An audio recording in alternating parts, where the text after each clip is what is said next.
Hey, my name is Ari, and I do makeup here.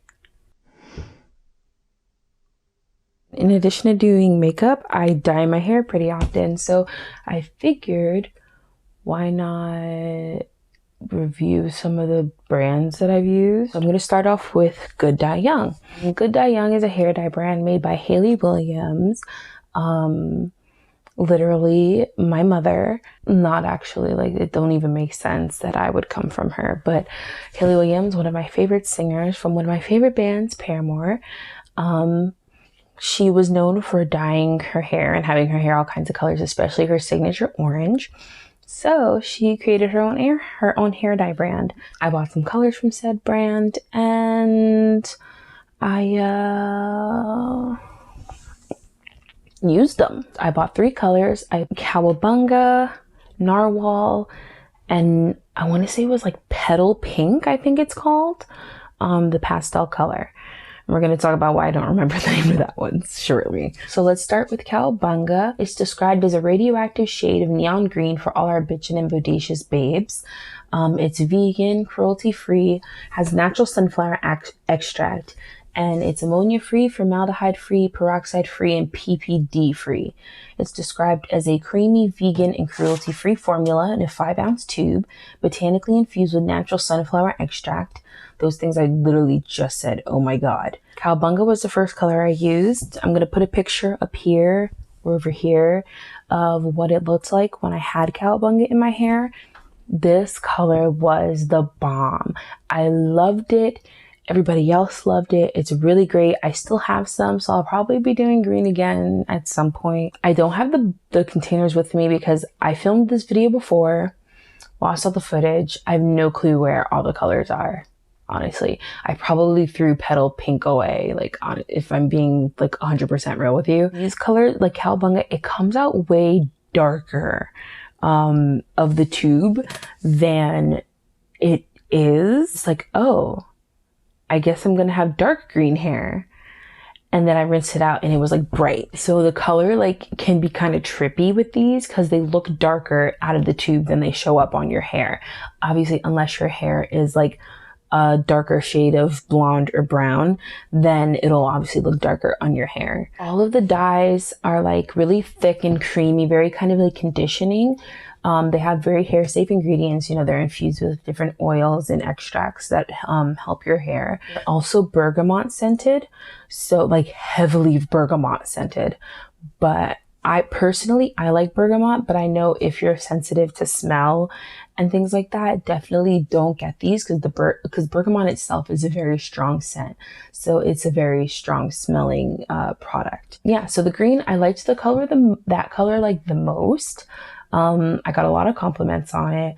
And the formula, like it went on, like I did one application and I was good. Like it was Gucci, fantastic, good and fine. Side note for Cowabunga, I am actually, like my face am actually on Good Dye Young's Instagram. They reposted me before I deleted my beauty Twitter page. But yeah, I'm on their page. So if you guys want to go and like that post, that would be pretty cool. The next color I used on my hair personally was Narwhal. And let me go find the description of it real quick so I can read that for you guys. So it's described as a mythical shade of icy teal that's almost too good to be true. Kind of like the unicorn of the sea. Narwhals. People, they're real. They have a disclaimer with this one on the site saying that due to the natural ingredients being used in our formula, you may find that Narwhal looks dark coming out of the tube. We assure you that when washed out, the color will be as expected. If there's any hesitation, please perform a patch test before applying. I will definitely say it's way darker than what it looks like on the hair. Well, here you go.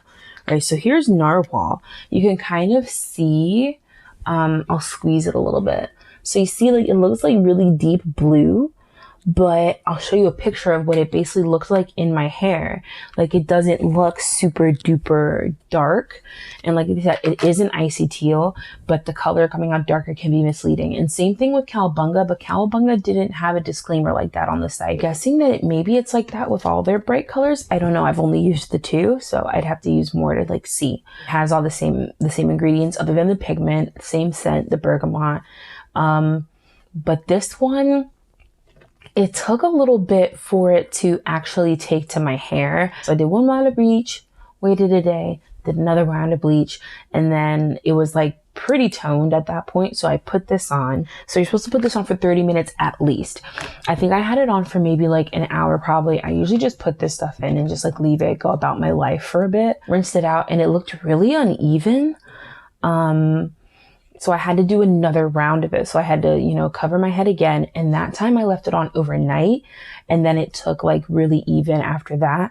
So I will say that this one, it requires a bit more processing time because it was pretty patchy and I had my head fully saturated. But I feel like I used a lot more Narwhal because of that touch up.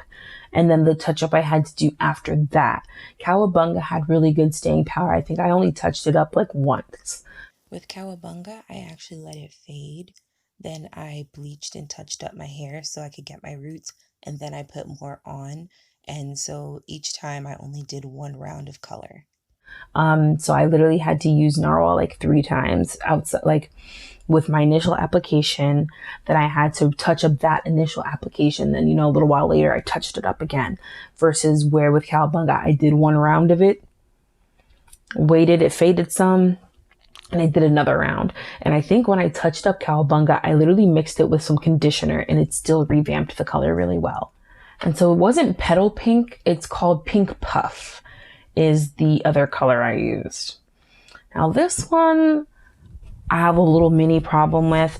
Part of it was definitely my application. But the other part of it is there's other pastels that work despite the conditions. I used Pink Puff on a blonde wig. If you followed my Instagram before I deleted it, I had a picture of this wig. For my job, I work at a school. This was last school year. So like this time last year, we had a spirit week and we had a wacky Wednesday. So I took some like dye spray stuff and I sprayed it in the wig. So I had part of it was purple and then I did like a chunk of purple in the front and then I did purple on the other half at the bottom for like the wacky Wednesday. When I went to wash the wig out, the purple basically turned to pink. I was assuming that by putting pink, I was going to use Pink Puff to basically watercolor dye the wig. So it would be like all of it be pink. When I took Pink Puff when I squeezed it out, it was pretty much white. Like it's very milky. And so if you get this color, your hair has to be platinum, like practically white, or else this color probably won't take. Put pictures of what the colors looked like on the website, which is why I thought it would work. The wig was 613 blonde. The picture that they have on the site is pretty much 613 blonde, and it would have made the hair like a sort of, from the photo, it would have made it like a peachy kind of color. But the dye, when it comes out of the tube, is so white that it basically did nothing. And the thing is, the wig did take on some color, because you can tell when you use like water dip dye with a wig, you can tell it's taking the color because the pigment leaves the water. So the water literally is like white with a tinge of pink. The water basically ended up becoming practically clear, like cloudy, but mostly clear. So I knew the wig took on some of the color, but not enough for it to actually look like anything. And before y'all be all up in the comments saying, well, you shouldn't have used the creamy dye with the dip dye method. If you mix up the dye well enough in the water, it will take. I've done it before. I'll do it again. But yes, I do know that that type of formula consistency isn't necessarily the best for the dip dye method.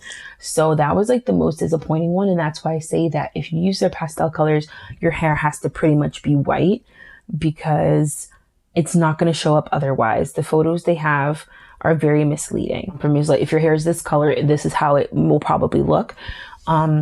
So they have 4 different like shades. So they have like basically a platinum, a 613 blonde, a dark brown / light brown, and then a dark brown. The meaty, like that, like dark blonde and the light brown, those don't basically, it doesn't show up like at all. It gives like a little rosy tint. The 613 that they have on, they claim that it's going to be like pretty pink with a little bit of a melony look. And then the very top, they have like that platinum, and they have it like showing up as super duper pink. I just don't think that it's accurate, like the photo, because it's kind of misleading. I mean, obviously, yeah, you should, when you're using certain shades of colors, you definitely should tone the hair, but there's no reason why no color at all was deposited onto that wig. That wig didn't even have like a tint of like, it didn't even have a tint of pink. It just still looked blonde. So that one was really disappointing. They do have a pro tip that says all lighter days colors should be applied to pre-lightened level 10 hair platinum blonde to achieve best results. It will most likely add a rose gold tint to level 7, which would be a dark blonde, which is the 3rd like level of colors they have there. The hair I had was the 2nd level. There should have been some bit of pink there. There was nothing. On the website, this color has 2 stars. I'm curious to see what the other pastel colors are kind of rated, but that one's not good. The pink I have in my hair right now, I actually mixed the last little bit of pink puff I had in it. I literally just kind of put it in because why not? So yeah, pink puff, girl, no. That's my review, I guess, on some of the colors I tried from Good Dye Young. I'm totally open to trying more. If you want to suggest any colors or color combinations I should try, because I mean, I've kind of, after I do one of my next colors, I've pretty much tried everything. And I actually may not even be trying that color for a while because I'm going to be growing my hair out. And I think that when I grow my hair out, I'm going to be just like plain blonde for a bit. So just 'cause I would just like have my hair dark while I grow my hair out, but I don't like the way I look with dark hair. So I need something. If you have any like cool color combinations, or if you want to like share some, other brands, share other brands with me. Like I'll definitely consider probably dyeing my hair. If I'm being honest, I'm probably just going to dye my hair still while I grow it. I kind of decided after the fact to review this brand. So like I don't have like video of me dyeing it and like pictures of it coming out the tube and onto my hair, how it rinsed out, because I kind of just did it spur of the moment. I was like, oh, like I should review it. Yeah. And I was like, oh, like I probably should have done X, Y, and Z. That's pretty much it, you guys. Let me know in the comments if you have any other questions about Good Dye Young. That's pretty much all I can think of for right now. Let me know if you enjoyed this video. Let me know if you found it informative. Let me know if you're going to buy Good Dye Young, or if you've tried Good Dye Young, what colors have you tried and how do you feel about them? Let me know any other hair dye brands that you guys know of, because I'm definitely open to trying some different brands. But yeah, so I will see you next time around, you guys. Bye.